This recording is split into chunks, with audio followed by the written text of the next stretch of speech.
Carl here from Games, Brains Are Bang Life with day 21 of the lockdown list. Yes, we've reached 3 weeks of this list. And you'd think, man, you must be running out now. But nope, not even close. In fact, we're now going to talk about, after the Easter weekend of what, let's be honest, wasn't great recommendations. It was more about trying to find Easter-themed stuff. I doubt anyone watched The Beaster Bunny and went, whoa, what a classic. We're back to the norm, which is highly entertaining or well-loved horror movies. And this one blurs the line between fantasy and horror. And it's available on Netflix. If you've got a Netflix account, you can watch this. Or you can even rent it on YouTube and Google Play for £1.99. It is 2010's Troll Hunter. Now, whenever anyone talks about great found footage movies, this one is always in the conversation. Always. It's often the one people go, oh, I hate found footage. Except for the likes of, say, Wreck and Troll Hunter. This, I think everybody that's seen Troll Hunter appreciates it in some way, be it the fantastical elements, the fantastic acting, the great characters, the mockumentary style of filming, which is my favourite version of found footage. You know, the documentary style, mockumentary style idea.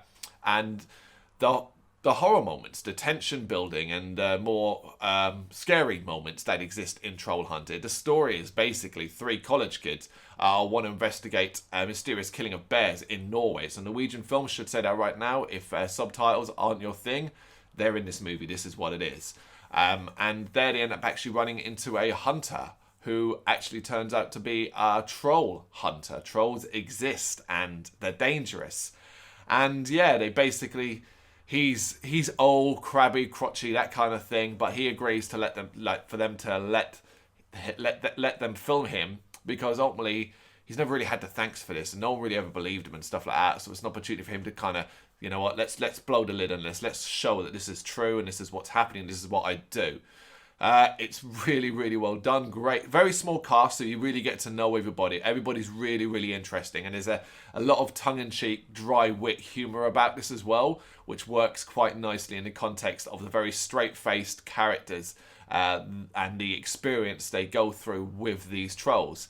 And of course, it leads to an absolute blast of a finale. I am not going to spoil it for you.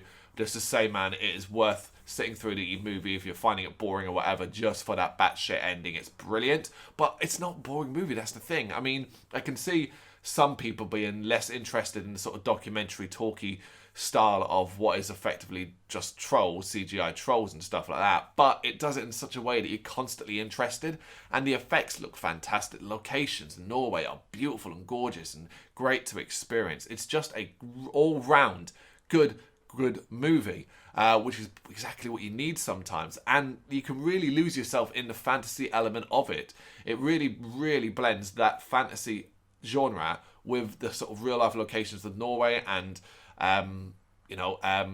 things from past. What's the word I'm looking for? It's where like stories from old that you tell your children, trolls under the bridge, Billy Goat's Gruff, that kind of thing, that sort of thing. Legends, legendary tales. It blurs those together wonderfully to the point where you'll be convinced that trolls maybe do actually exist in Norway. Troll Hunter, it's available on Netflix if you have a Netflix account, or you can rent it, as I said, on the likes of YouTube and Google Play for a very, very small amount. This is well worth it. So if you do check it out, or if you know about it, let us know what you think in the comments. Thank you very much for watching. You can check us out on gbhbl.com, as well as on Facebook, Instagram, Twitter and Tumblr. Go to Patreon to help us out over there. That's patreon.com/gbhbl, as well as Big Cartel, where you can find some of our merchandise. We have a podcast running on SoundCloud and Apple Podcasts. And of course, if you like this video, do us a favour, hit the subscribe button and help the channel grow. Games, horror and heavy metal. What else is life for?